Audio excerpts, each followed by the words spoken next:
Welcome to the deep dive. You sent us something really thought-provoking this time. Oh, yeah. An article titled Satire, A World Without Murder.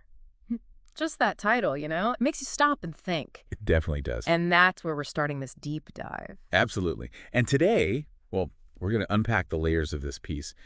It's satirical, obviously, but it's got this really powerful commentary about how society looks at fundamental moral questions.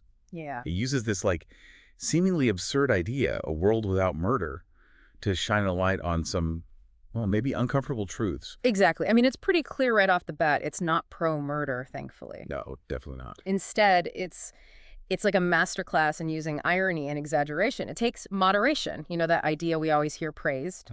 Be moderate. And it applies it to something completely fundamentally immoral. And that just reveals how absurd that application is. And what's really clever, I think, is the persona the article creates. There's this narrator who comes across as, perfectly reasonable, advocating for a balanced perspective, like you said. Right. But the thing they're being reasonable about is whether aiming for, zero murder is just maybe too extreme, a bit unrealistic for the real world. Okay, yeah, let's dig into that reasonable, moderate character. The article really takes aim at that kind of thinking, doesn't it? It does. It sort of suggests that by questioning the goal of zero murder, this viewpoint ends up dismissing people with strong principles, like calling them naive. More idealistic. Yeah. Idealistic for not just accepting some level of, well, horrific wrongdoing. That's a really crucial point. The article kind of flips the script on what we think of as mature.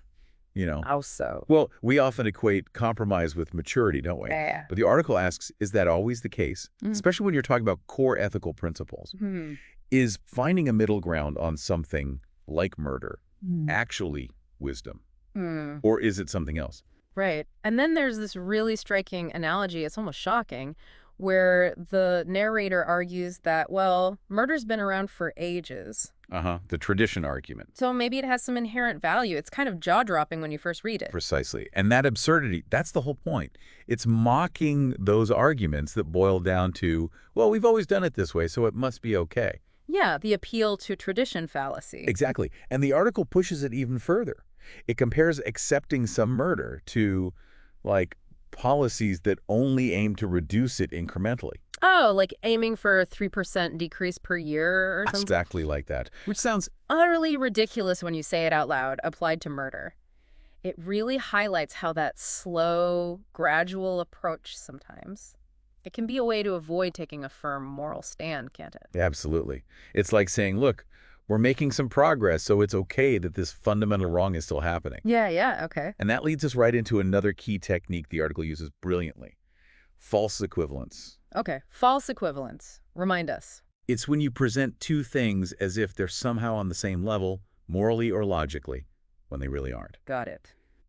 So here, it sets up this totally preposterous comparison between, on one hand, the absolute rejection of murder. The zero murder goal. Right. And on the other hand, this supposedly rational, moderate middle ground of allowing a certain, acceptable amount of murder. As if there's a justifiable number.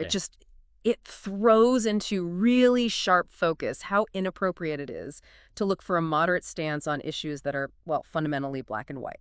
Some things just aren't up for compromise. Exactly. And then, to really drive home the flaws in this thinking, the article uses the slippery slope fallacy, but satirically. How does that work here? Well, the narrator jokingly worries, if we oppose all murder, where does it stop? Oh. Will we suddenly have to oppose all armed robbery? Or, heaven forbid, all assault? Right. It's such an over-the-top exaggeration. It is. But it perfectly shows how that slippery slope argument gets misused sometimes. Yeah, to stop any kind of moral progress. Exactly. It plays on that fear that drawing one firm line will inevitably lead to, total chaos or some extreme consequence somewhere else. Okay, so the exaggeration makes the fallacy obvious. And what's really insightful, I think, is how the article's totally twisted logic acts like a mirror. A mirror. Yeah, it reflects back at us the kinds of justifications we sometimes hear, maybe even use, in the real world. For putting up with cruelty or injustice or just inaction. Because it's realistic or practical.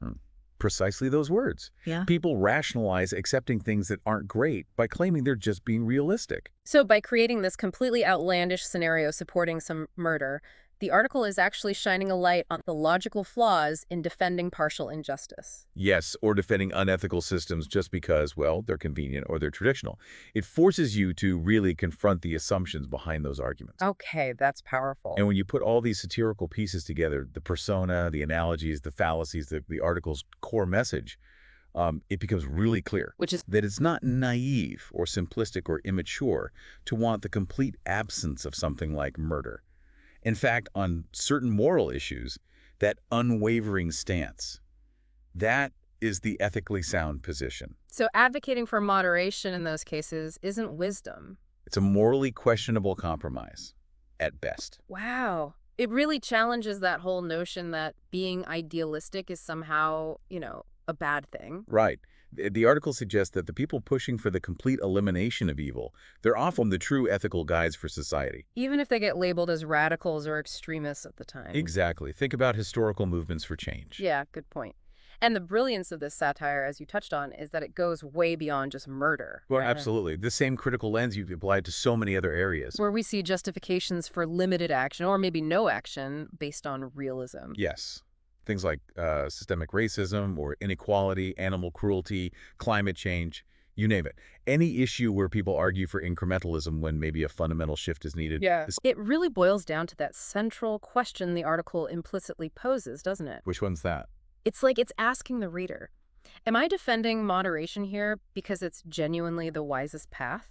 Or just because it's the most convenient one for me? That's exactly the core of it. That's the moment of self-reflection it's designed to provoke. It pushes you to examine your own acceptance of certain compromises, and to question the real reasons behind them. So as we wrap up this deep dive into satire, a world without murder, I guess the key takeaway is how this article uses really sharp satire to make us question our assumptions. Yeah, assumptions about compromise, about moderation, especially when we're dealing with clear moral wrongs. It's a potent reminder, isn't it, that sometimes the position that seems extreme, the one demanding the complete absence of harm, is actually the most ethically sound one. It absolutely is. And it leaves you with a really interesting question to ponder, I think. Right. Well, what other areas, maybe in your own life or just out there in society, might be subject to these same kinds of moderate justifications?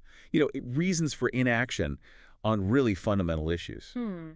Are there compromises we accept today that might look different through this satirical lens? Exactly. It's definitely something to mull over. Gives you food for thought, for sure. Yeah. And for those listening who want to maybe explore the original article itself, we've put a link to a video breakdown in our notes. Great. Well, thanks for joining us for this deep dive. We really appreciate you sending these fascinating pieces our way. Keep them coming.